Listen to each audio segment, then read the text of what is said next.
first? First things first, I want to ask you, man. You both go back and forth. Yeah, no big deal. Also, it's the same interview? Yeah, same Right, interview. y'all got to let a brother know. Yeah. Well, actually, it's going to be both on both of our interviews. So. Sure. Now, first thing I want to ask you, man, you've been in this meeting room, the fighters' meeting room, forever, man. So how did that go down, man? Your first time doing this? We got to interview all the fighters. You got, obviously 4 main events essentially. Title fights leading up to the main event. So you're talking about 8 different fighters. So we had to interview all of them. Yeah. And their trainers and stuff like that. And then, they basically, it's a pay-per-view event, and so you got to go through everything, every nook and cranny, because people are paying their hard-earned money to see you. I take it very seriously. I'm just exhausted because I've been up since 4 in the morning because I had to do First Take this morning. Then I had to do my radio show on Sirius XM Mad Dog Sports Radio. Then I had to come over here and do all of that. So it's been a crazy day, but it's my first day ever doing anything like this. I've done a lot of things in my career. I have never done color commentary on a boxing match in my career until tomorrow night. And so I'm excited about it. I'm looking forward to it. I can't wait for it. It just don't look that way right now because I'm pretty damn tired. I know you're tired, man.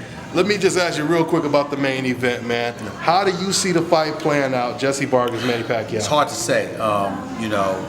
Calling the fight, you want to be fair to both fighters. You're not sitting on the sidelines just watching from afar. I'm going to be ringside calling the fight. Top Rank's obviously promoted it. You want to be as fair as you possibly can. You break it down. Manny Pacquiao's obviously the favorite. He's 8-time world champion. He's been on the big stage on many, many occasions. He knows what it takes. He knows what it requires. His speed, his experience, his power, all are in his favor. The flip side is that Jesse Vargas got a 4 to 5 inch height advantage, at least a 4-inch reach advantage. They say his trainer Dewey and the crew say that he's been elevating his level of power. We know what he did to Saddam Ali, which is what earned him the spot to be in this position to begin with. And we saw Manny Pacquiao get put to sleep before by Juan Manuel Marquez. And so when you look at it from that perspective, you got to recognize that cats like Bernard Hopkins, who I've known for over 20 years, and a few others will look me in the face and say, it takes dudes a decade to get over that kind of knockout. No matter if he's come back, no matter if he's won since he's come back, the reality is that that's always in the back of your head, that you got put to sleep. You ain't get knocked out, no TKO, you got put to sleep. And so you remember that, and you recognize that, and you give Jesse Vargas a puncher's chance, because is there really that big of a discrepancy when it comes to power between Juan Manuel Marquez and Jesse Vargas? I don't know the answer to that question, but I suspect it's not. And so because of that, I would give Manny Pacquiao the edge. If I had to bet my money, I would pick a late round stoppage somewhere around the 10th round, but it's primarily because Vargas is going to come. He's not going to back up. And Pacquiao's going to be waiting for that. But at the same time, I'm not underestimating Vargas. I'm just saying, if I had to bet my money, I'm going to roll with Pac-Man because of that experience. But it's boxing, and anything can happen. And Vargas is counting on anything happening. He's a 7-1 underdog. And he's saying, let's go. Do you find such irony that you're calling a Manny Pacquiao fight when you was obviously the #1 fan of Floyd Mayweather? You had the exclusive of Floyd Mayweather, or perceived. Yeah. The interesting part about it is that people don't realize how cool Manny Pacquiao and I really are. You see him tell on us, First we don't Take. know. You see him on First Take. He's always laughing. He's always smiling. He literally likes making fun of me. He was talking about Floyd scared of him, and I took off my glasses. I'm like, what the hell did you just say? And then he took off his glasses. He's scared, and he's just cracking up laughing. And he's always found me hilarious because deep in his heart, he knows I don't want him to get hurt. I'm not rooting against him or anything like that. It's just that with Floyd, I'm like, yo, Floyd gonna beat him, and I ain't want to be wrong. It's just that simple. I believe Floyd would beat him. I believe. And you told him to his face. That was pretty bold. I believe Floyd is a superior boxer, and that's what the hell I told him. I tell anybody to their face because I know I'm not wishing for you to be harmed. I'm not wishing negativity on you, but I'm not gonna back up from what I feel. And if I feel you're gonna lose, I feel you're gonna lose. And That's what I told him, and so I was right. You know, he knows I was right. But Manny Pacquiao and I have always had a great relationship. I spoke to him tonight. I was in his room tonight. We spoke for about a half hour to 45 minutes with the rest of the top ranked crew broadcasting the fight. And he was instantly started laughing because I'm sitting there, he sees me, starts laughing. He's like, oh no, here he comes. And sure enough, I came with the question, you sure you ready? What you doing back for? Is this the only fight you gonna have? Or is there something else you looking forward to? He said, I know where you're going. I know, this is how he is. So we vibe like that and what have you. But you know, cats who are real know where I'm coming from. I'm not trying to hurt anybody or anything like that. I'm gonna call it like I see it, and I'm gonna try to give the public what they want and what they expect. And if you know, you're not looking forward to Manny Pacquiao because he's fighting Vargas. You're looking forward to Manny Pacquiao because you expect him to be Vargas, and you're hopeful that's gonna lead to something even greater. So that's what you're doing. So if I'm sitting in front of him, damn it, I'm gonna ask those questions. That's my job. Do you think Skip Bayless truly believed in his heart that Manny Pacquiao was better than Floyd and he would beat him? Yes. You do believe that? Yeah. Well, listen, he's at another network now. He's a competitor. Yeah. But he's my friend. He's my friend for life. Skip and I had an incredibly successful run together. We were #1. We did that together, and you don't forget that. You don't forget, you know, it's the equivalent of winning the title. You don't forget the cats that you roll there with, and you know, I rolled to the top with him. And to be truthful, I rolled to the top because of him. Because he asked me to come on board with him. He said he needed me. He know good and damn well, anybody that know me know I ain't trying to get up early. I ain't trying to get up 6 o'clock in the morning. I don't want to get up early. If it were up to me, I wouldn't get up till 12 o'clock every day. I'd never be in rush hour traffic. I wouldn't be thinking about anything like that. I did it because he asked me to.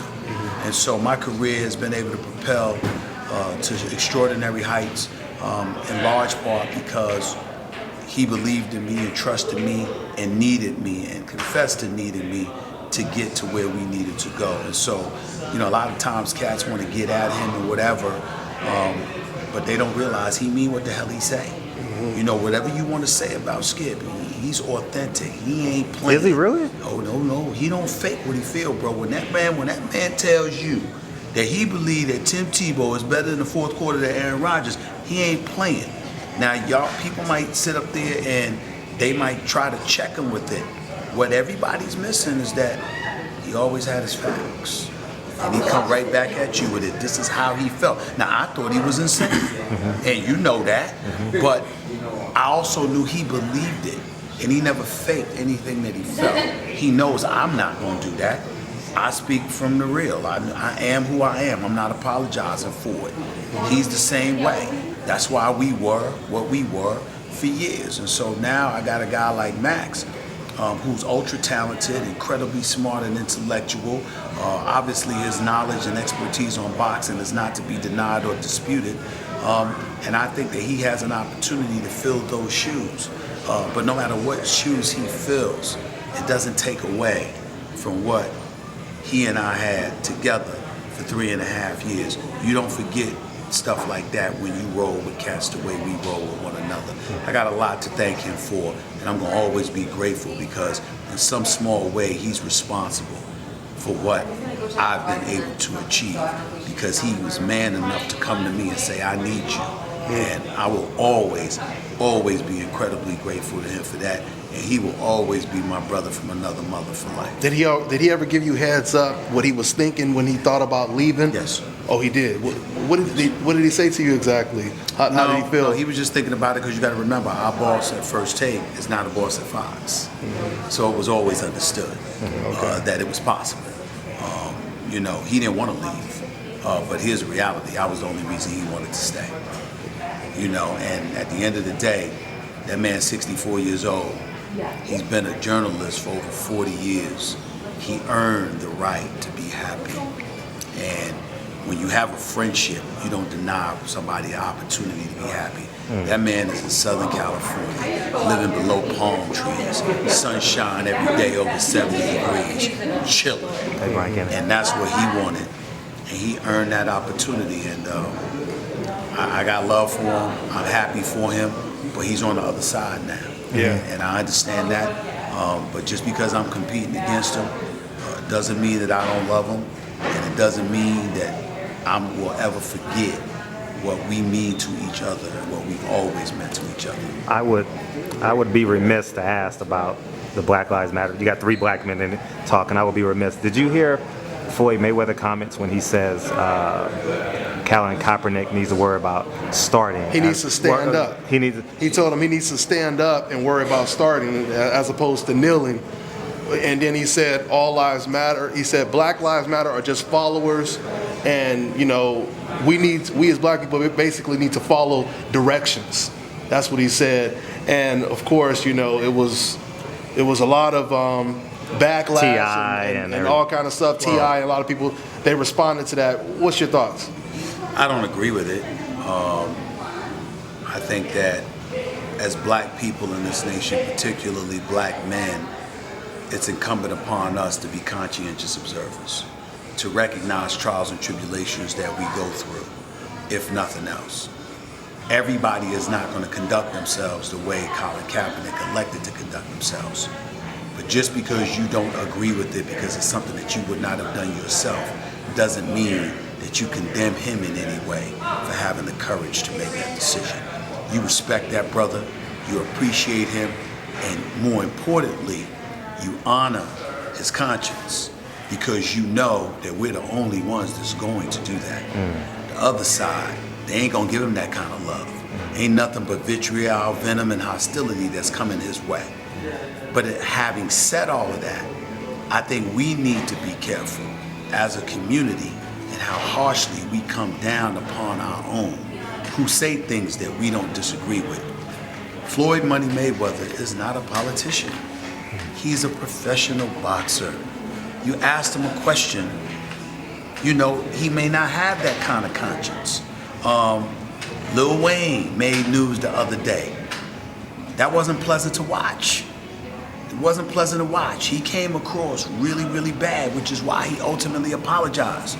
But you went to a musician who's had his issues, self-admittedly, with drugs and alcohol, and you're gonna throw a camera in his face and ask him to be a conscientious observer who's articulating and elocuting thoughts about stuff that goes far deeper than he may have been ready to go at that particular moment in time. And we as black people, we want to go the hell off instead of stopping, pausing, and saying, why was the camera in their face for such an issue in the first place? Leave them alone. How come you didn't ask President Obama? How come you didn't ask senators and congressmen and women on Capitol Hill, the Maxine Waters, the Cory Bookers of the world? How come you didn't roll up on Stephen A. like you brothers did and ask that question? What about my man Michael Smith? What about my girl Jamel Hill? What about my man Bomani Jones at ESPN? What about Jamie Dukes, primetime Deion Sanders? Brothers who are known for communicating and articulating their thoughts. What about my man Mark Lamont Hill, my brother? What about my man Dr. Michael Eric Dyson? What about the great Joe Madison, who hosts a show on Sirius XM every weekday morning from 6 a.m. to 10 a.m. on the Urban View channel? What about my girl Karen Hunter, who's a Pulitzer Prize winner that got a show on in the afternoon going up against a guy that I know well in Sean Hannity? What about those? There are so many intelligent, accomplished, conscientious black people that folks can go to all the time. But you don't go to a dude that got a history with drugs and alcohol and not necessarily being that conscientious, or a boxer who's worth more than $500 million, possibly $1 billion, whose vantage point and viewpoint is unquestionably different than where most of us is coming from. And then we gonna condemn them? Come on, man, cut those brothers some slack. I don't like what they said. I don't approve of it. I don't agree with it. But I'm not gonna engage in condemnation because they're expressing themselves in a different opinion than our own, because they're living in a different world. And that's what they want us to do at the end of the day. And it's not requiring them to be as conscientious as it's requiring us to be. Let's be smarter than that and make sure that we don't judge people for being different than ourselves and thinking different than ourselves, when at this point in time in their lives, for whatever reason, they may be exposed to something completely different than what we have to deal with. on a day-to-day basis. That's crabs in the basket, fellas. That's the world using us as an excuse to go at one another.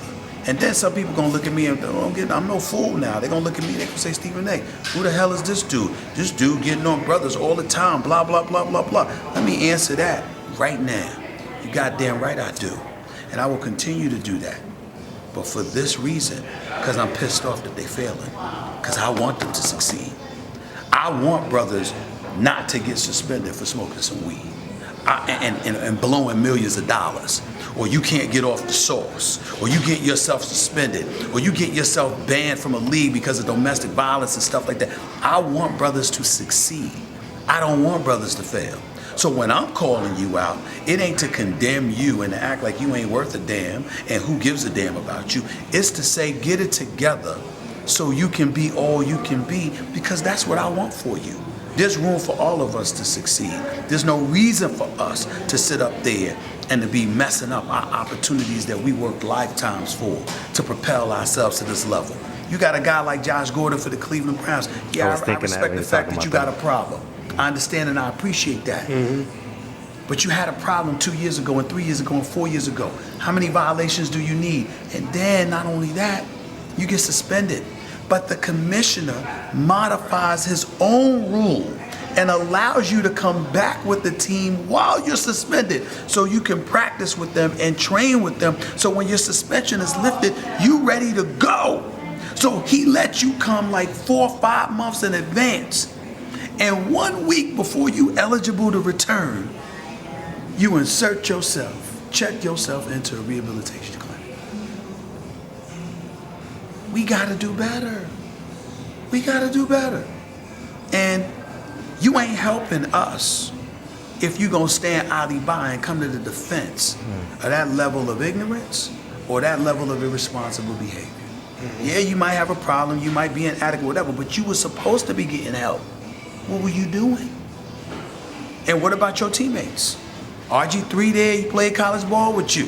What about Terrell Pryor and the way he balling? So I'm not saying all of that to get on Josh Gordon. I'm just using it as an example to say we have opportunity after opportunity after opportunity. When you mess up, if I'm calling you out, it ain't to condemn you. It's to say, brother, get it together before you blow it for good and your life is eviscerated because they ain't gonna give you but so many chances. That is entirely different than me just acting like it's crabs in a basket and tearing brothers down. We need to do better. Absolutely. We need to do better. And my last question, Shannon Sharpe. A lot of people, they comparing you to Shannon Sharpe. I also want to ask you, what do you think about his approach on these serious situations that's plaguing us right now with all lives, black lives, all of that, and just comparing you to him? Shannon Sharpe is a Hall of Fame tight end, one of the greatest football players to have ever played the game, an intelligent brother, a good brother who is my friend. He is not me, and I am not him. Just like I wasn't a tight end playing football in the National Football League, he hasn't been a journalist in newspaper, radio, and television for the past 24 years. He got his style, his flavor, I got mine. I wish him nothing but the best, but I'm focused on doing me. I hear you. And do you think at the ESPYs we had Carmelo Anthony, LeBron James, Chris Paul standing side by side? I believe they got a standing ovation at the ESPY Awards. Do you think the basketball, because they're our most visible, no helmets, they play indoors, so people of all colors go out and see them. Do you think the NBA would have took Colin Kaepernick and, more importantly, our overall mission statement to the next level? Not Colin Kaepernick. You ain't large enough to make that kind of difference with the NBA. But if it were LeBron, that's what I'm saying. if it were Kevin Durant or somebody, it would have been different. But also understand something. Colin Kaepernick took a knee and he brought attention to racial injustices that have been taking place in our nation. He forced you to take a side, which made it more courageous. But at the same time, from a pragmatic perspective, what exactly did it accomplish? We still don't know. Whereas in the case of LeBron James, along with Dwayne Wade and CP3 and Melo, not just by introducing the ESPYs, but by the commercials that they're making, along the lines of being in the midst of a multi-billion-dollar negotiation with the National Basketball Association as we speak, understand that they're trying to promote change in the right way, because what they did was provoke the involvement of the NBA. So now the NBA is working in concert with the NBA players. They're making commercials. And if they go a step further, and I hope that they will, and they decide to throw a portion, even if it's just 1% of their collective bargaining agreement, into the communities. Now we're talking about after-school programs. We're talking about recreational facilities. We're talking about things being put up where youngsters, our younger generation, have something to do after school rather than run the streets while their parents are out there hustling or whatever. So while we're sitting there saying, well, these brothers ain't Colin Kaepernick, they should have done this and they should have done that. Once again, we got to look at the forest from the trees and understand if we're doing things that are relatively beneficial. If you just talking and you want to march and you want to protest and you want to argue and you want to vent, that's fine. And it has its own level of effectiveness, but nothing compared to if you start putting monies where mouths are and creating change by building facilities and recreational facilities and after-school programs and things of that nature, where you're giving youngsters opportunities and alternatives. You're exposing them to different things. What if an NBA owner, for example, mandated that in his city, the coach and the players have to go into the community once a month? We're going to build this park. We're going to build this recreational facility. And by the way, it's incumbent upon you as a coach, as a player personnel director, as a scout, as a player, you have to visit that place at least once a month. Imagine if every NBA city, all 30 teams, did that in their respective city. Imagine if the NFL joined in, made the same decision for all 32 of their teams. Think about that. What if Major League Baseball jumped on the bandwagon, because they do have their RBI program to revive in baseball, the inner city program. And what if they did that? All of a sudden, you have a collection of leagues that join forces. You're talking about tens of millions of dollars poured into the local economy, and all of a sudden, you ain't venting no more. You ain't kneeling no more. But what you did was facilitate getting things done. That's the way that we should be thinking. We should have a greater vision and a bigger vision, because you're talking about the owners getting involved. And why is that so important? Because the players can't make politicians act. They can give a voice to something, but it ain't gonna make politicians act. But when you're the owner and you're responsible for a franchise that's generating and funneling millions of dollars to the local economy, if you got a problem with a local politician, they got to stand up at attention and listen, because you can take your business elsewhere and it can drastically and detrimentally affect the local economy, and that forces them to listen.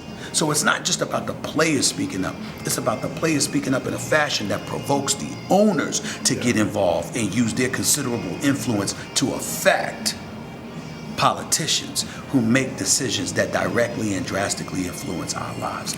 That is how you handle problems, because in the end, if we harken back to the civil rights movement, keep in mind, that's why they did it. They didn't do it just to give a voice to something.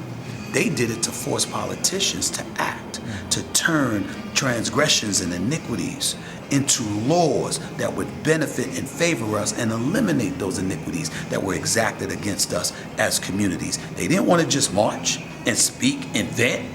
They wanted folks to act, and they forced the government to do so. The sports leagues, not just the players, the leagues themselves, led by the owners and the commissioners, are in more of a position than anyone in history to make the kind of change we've been dying for decades, if not centuries.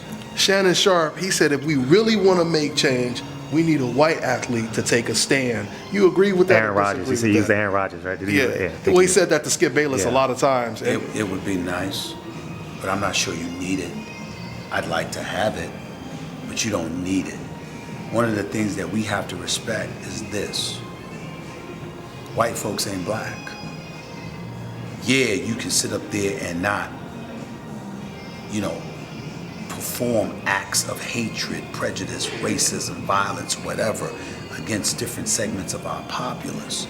And it would help to be sensitive and remember that during the civil rights era, We would have never propelled ourselves to the heights that we propelled ourselves with if it were not for the assistance of white folks, some conscientious white folks along the way.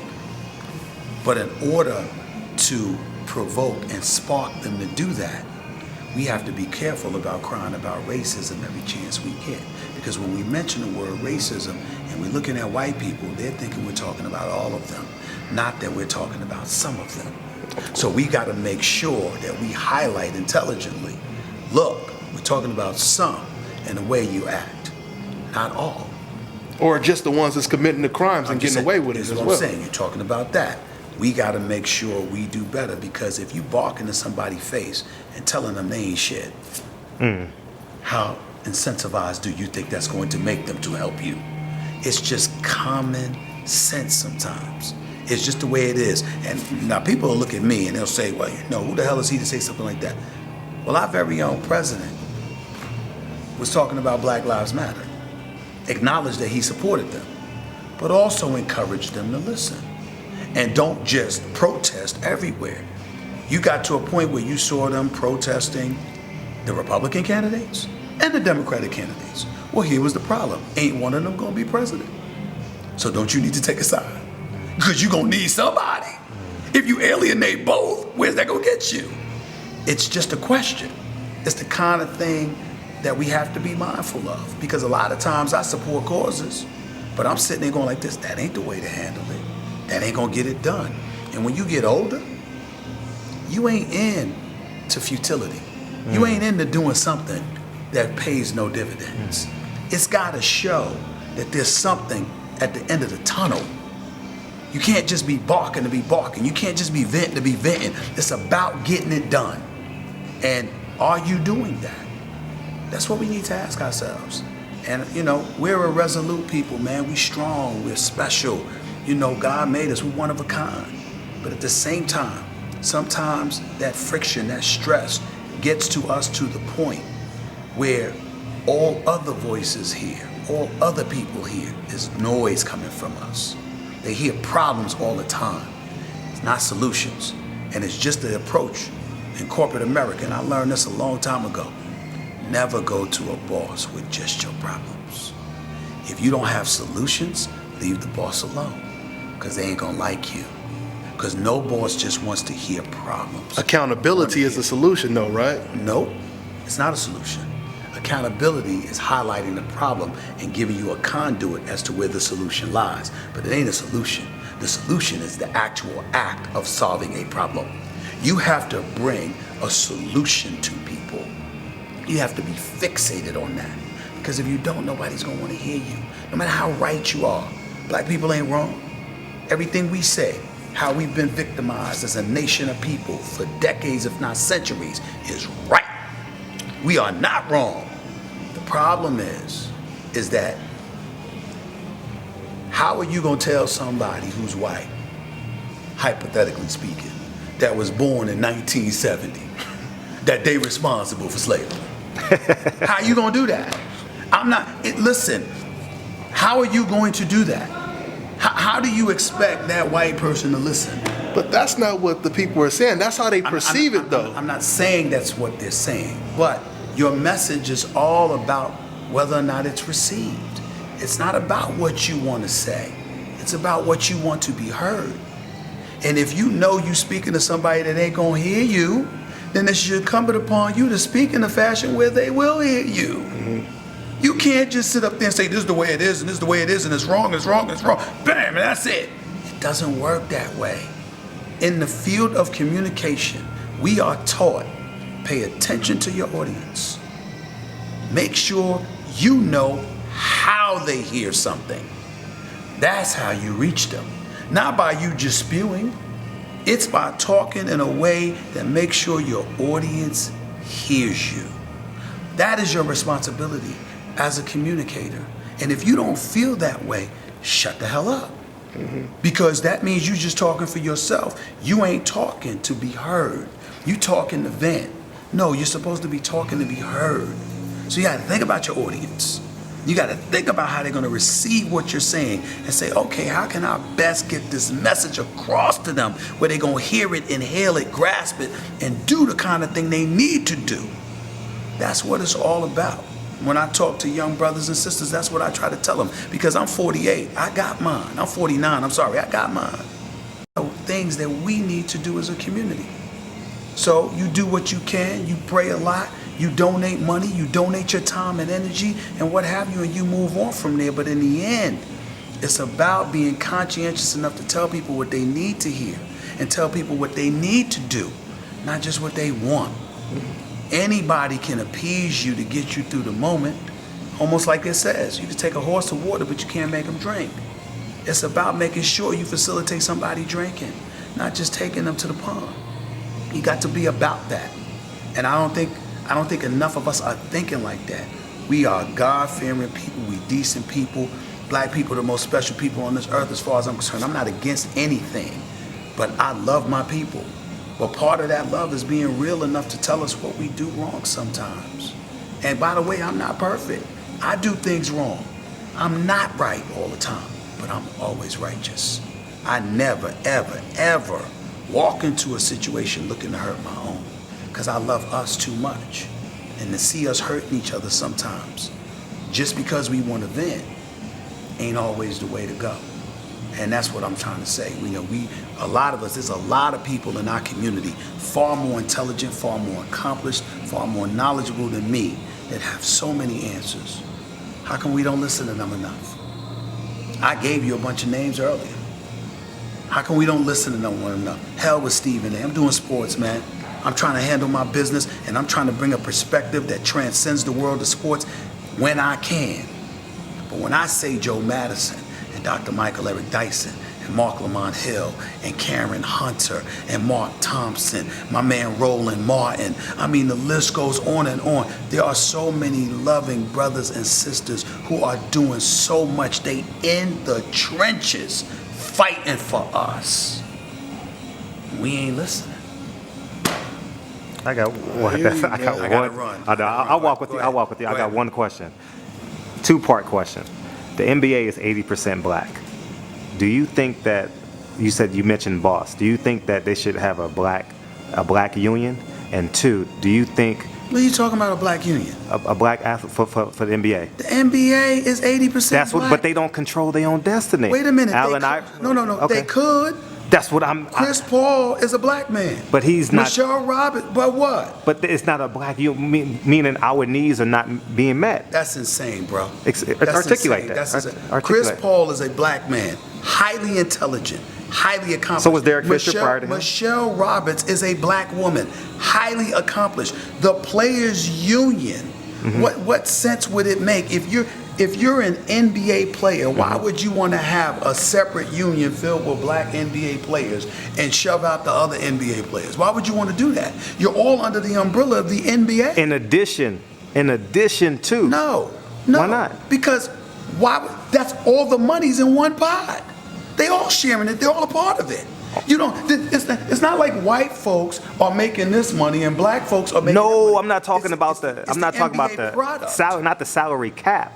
I'm talking about. I'm not talking about the salary cap either. I'm saying the NBA as a union is the NBA union. And see, we got, listen, when we talk about integration, we talk about. That was my second part. We talk about historically black colleges. That's the point I want to get to. How y'all feeling? Well, I ain't got time, brother. I gave you a lot of time. I know. That's the point I wanted to get. That's what I'm saying. I was going to trickle down to that. HBCUs are incredibly valuable. I'm a part of it. You went to one. I'm a part of it. Winston-Salem State University. But when you think about prestigious universities in this nation, you don't hear much about HBCUs. We talk about black pride and what have you. But what are we doing as black people to maintain and uplift that level of pride so the quality of education that's received from HBCUs, which is undeniable, by the way, is appreciated by corporate America the way that it should be? We can talk about the education all we want to, but at the end of the day, if corporate America isn't appreciating it the way it appreciates some of the prestigious white institutions, when you got to go out there and get a job, where's that getting you?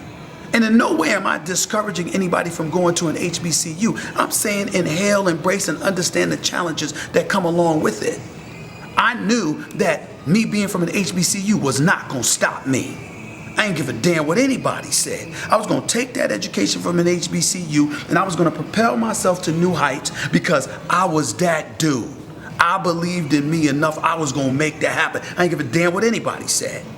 But I didn't sit up there and go like this, well, you know what, let's make sure that we keep it black and we don't allow white folks to come to HBCUs, because then you're telling white folks, well, let's not allow blacks to come to the white institutions. Bring a segregation back. And then corporate America embraces those white institutions more than they embrace the HBCUs, and then black folks are struggling even more to get the quality opportunities that we may richly deserve. So when you think about isolating yourself as a community, understand while it seems ideal, because of how integrated we are corporately and economically, in the end we will end up costing ourselves. We wanted integration to exist because we wanted fair and equitable opportunities. Was integration a good idea? Was Jackie Robinson a good idea?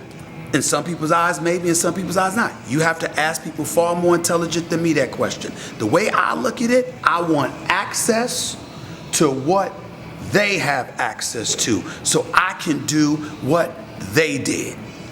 Plain and simple. I work for ESPN. There's white folks all over the place, but there's also black folks all over the place. So you've got folks that are having equal access potentially to the opportunities that exist, which is why I'm making the kind of money that will enable me to donate hundreds of thousands of dollars to my alma mater. So if I wanted to sit up there and say, well, you know what, I just want to, we should have our own black union and we should we should build our own business, we should do. To have a seat at the table, though, to have a seat at the table. Well, we do. Sometimes, listen, my boss on First Take is a black man. The boss of Sports Center is a black man. Okay? There are several executives who happen to be black that work for ESPN. And ESPN has a pretty damn good record with diversity. Now, the big boss may not be, but the fact of the matter is that, look, black folks are making up 13% of the population. Once upon a time, it was 14 to 15%. Once upon a time, we were the dominant minority. Now, that's not the case. It's the Latino community. Whose fault is that? Certainly, the system, to some degree, is at fault, but what about what we do to ourselves? What about what we do to each other? You got to accept responsibility for everything. I am in no way saying that anybody's innocent and they should be absolved. That's a tough question, the chicken or the egg, though. Systemic racism or what we've done to ourselves. I'm saying to you, two different conversations. You can focus on that, and that's fine. You wouldn't be wrong, but how productive is it? I agree with that. See, what I'm saying is this. Like, Joe Madison had me on the air a few months ago. Sure. Good brother that he is, didn't go by the reports where them lying bastards were out there lying on me all the time. He called me and asked me. Stephen A. said, racism doesn't exist. Here was the story. Anytime I go out and I give a speech, particularly at historically black institutions, I always say this line: racism doesn't exist. And then I pause, and then I say, obviously I'm lying. Of course it exists. But you, meaning you youngsters, don't need to be focused on that. Because the trials and tribulations that our ancestors, recent and long ago, had to deal with far exceeded the obstacles that you have now. And if they didn't have it as an excuse to deny their prosperity, you don't either. Of course it exists. God damn it, find a way to get over it and make it happen. Anyway, now you can complain, you can recognize it. But haven't we always done that? Wait a minute. Some of us, I'm talking about collectively. Okay. Of course, a lot of us as a community, we've done it, we've overcome it. I'm not denying that. I'm talking to the individual. For example, how I'm talking is treating somebody like your kid. You have a child. Your child comes home.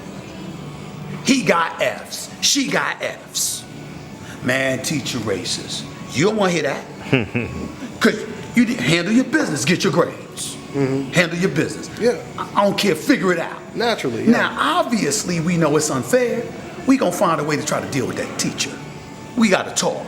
You can't be being prejudiced against my child, something like that. But to your child, you ain't saying that. because you don't want to give them a crutch that they're going to be able to hold on to as an excuse to hold them back. So you're saying acknowledge the reality, and I'm saying to acknowledge the reality, but to some, not all. Sometimes you don't need to know that. Sometimes you need to recognize, I got to overcome these obstacles. Because guess what? The world ain't fair. My boy tells me all the time, fear is a place where they judge pigs. It doesn't exist. Find a way to deal with it anyway. We so busy complaining sometimes about obstacles. It's about overcoming them. When you watch my man Steve Harvey, another good friend of mine, and the great things that he's doing in the community, you think he don't know racism exists? You think he don't know there's trials and tribulations he had to overcome? You trying to tell me the same Steve Harvey that you saw with Kings of Comedy, the same Steve Harvey that you saw in some of those movies, the same Steve Harvey that you listened to on the air for years doing radio, that's the same exact dude you see on national syndication, on television, with his afternoon show, with all of those women in the audience? Completely different dude. You know why? Because you adapt. And we don't teach enough of that. Assimilation. Adapt. Adapt. That's the way it goes. I gotta go, fellas. All right, man. Pleasure. We'll see you tomorrow. I appreciate it, man. Thank you, brother. Thank you. All right. You already know what it is. It's Barbershop Conversations. Hit the subscribe and the like button today.